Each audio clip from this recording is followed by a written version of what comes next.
নমস্কার বন্ধুরা, আজকে আবার একটা নতুন ভিডিও নিয়ে চলে এসেছি।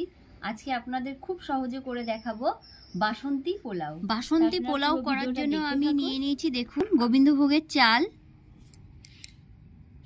বাসন্তী পোলাও করার জন্য নিয়ে নিয়েছি আমি 1 বাটি চিনি, কাঁচা লঙ্কা, গোটা গরম মশলা, আদা কুচিয়ে নিয়েছি, হলুদ, কাজু কিশমিশ, নুন, তেজপাতা। গোবিন্দভোগের চাল নিয়ে নিচ্ছি আমি এই বাটি 1.5 বাটি। 1.5 বাটি চাল নিয়ে নিচ্ছি। চালগুলোকে আমি ভালো করে ধুয়ে নিচ্ছি।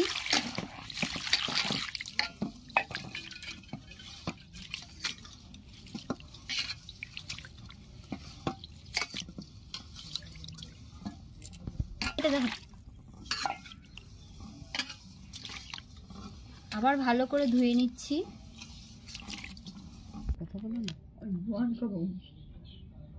খাবে। গোবিন্দভোগের চাল ভালো করে আমার ধোয়া হয়ে গেছে। এবার আমি ঘি দিয়ে মাখিয়ে নেব। সামান্য একটু হলুদ দিয়ে দিচ্ছি। এবার ভালো করে আমি মেখে নেব।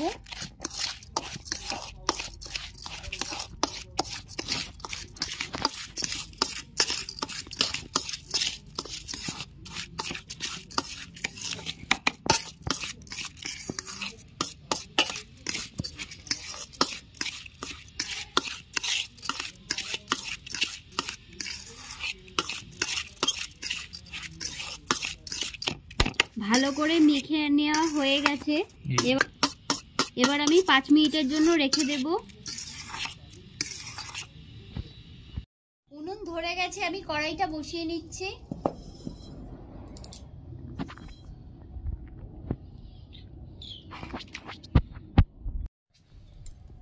সামান্য একটু ঘি দিয়ে দিচ্ছি।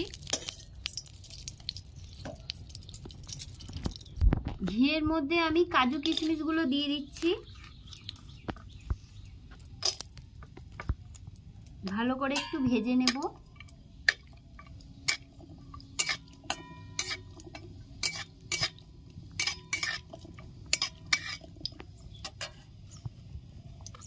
এবার আমি তেজপাতাটা দিয়ে দিচ্ছি।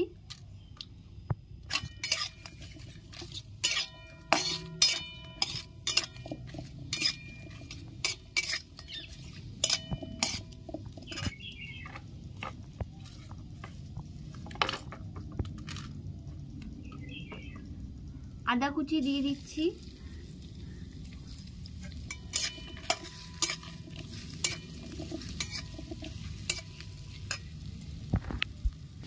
গোটা গরম মশলা দিয়ে দিচ্ছি।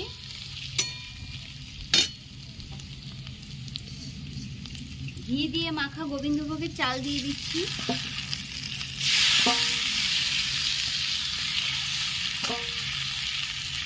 ভালো করে একটু নেড়ে চেড়ে নেব।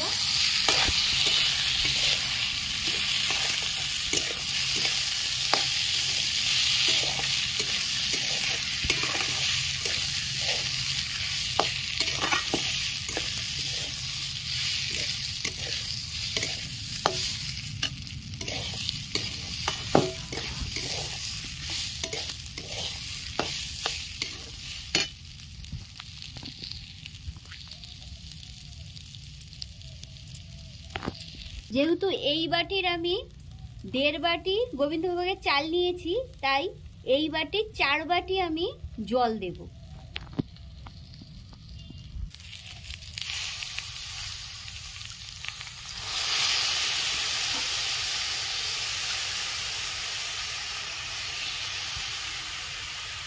তিন, 4।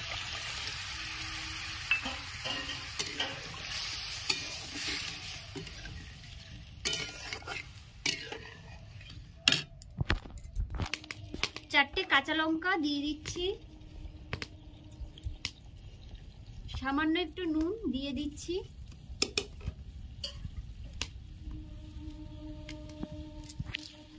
পরিমাণ মতন মিষ্টি দিয়ে দিচ্ছি।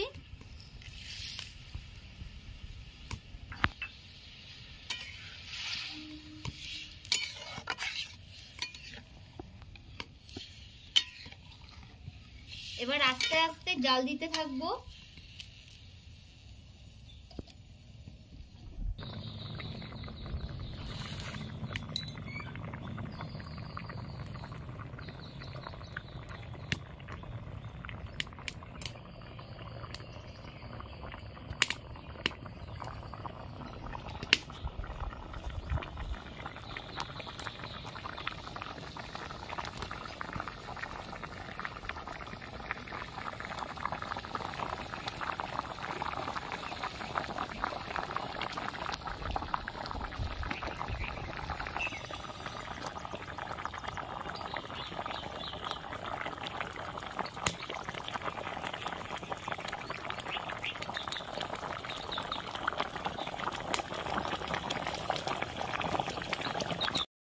দেখুন বন্ধুরা, বাসন্তী পোলাও আমার রেডি।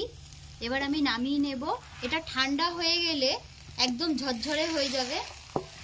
দেখুন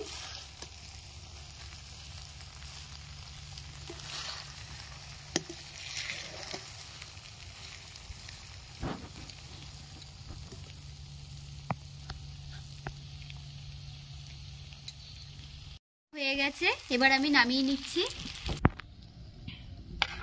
এই পোলাওটা ঠান্ডা হয়ে গেলে একদম ঝরঝরে হয়ে যাবে।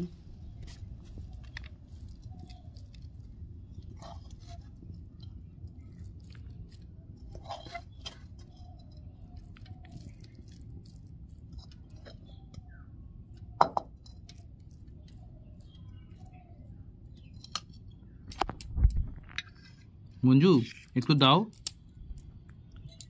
বন্ধুরা আজকে একটু খেয়ে দেখছি কেমন হয়েছে।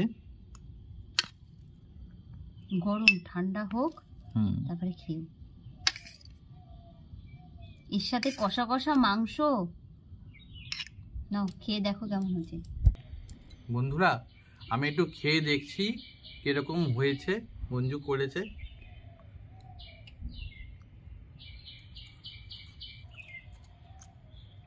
দুর্দান্ত হয়েছে মঞ্জু। যেমন গন্ধ যেমন রং, দেখুন বন্ধুরা রংটা কি সুন্দর হয়েছে।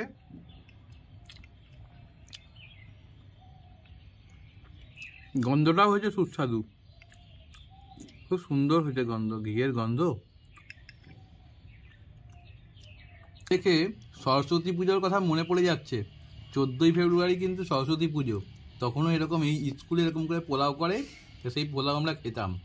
মঞ্জু আজকে সরস্বতী পুজোর পোলাওয়ের কথা মনে করিয়ে দিল আগাম। এটা যদি আপনাদের ভালো লেগে থাকে তাহলে অবশ্যই একবার বাড়িতে ট্রাই করে দেখবেন। আমার মনে হয় আপনাদের খুব ভালো লাগবে। আজ তাহলে এখানেই শেষ করলাম। আপনারা ভালো থাকবেন।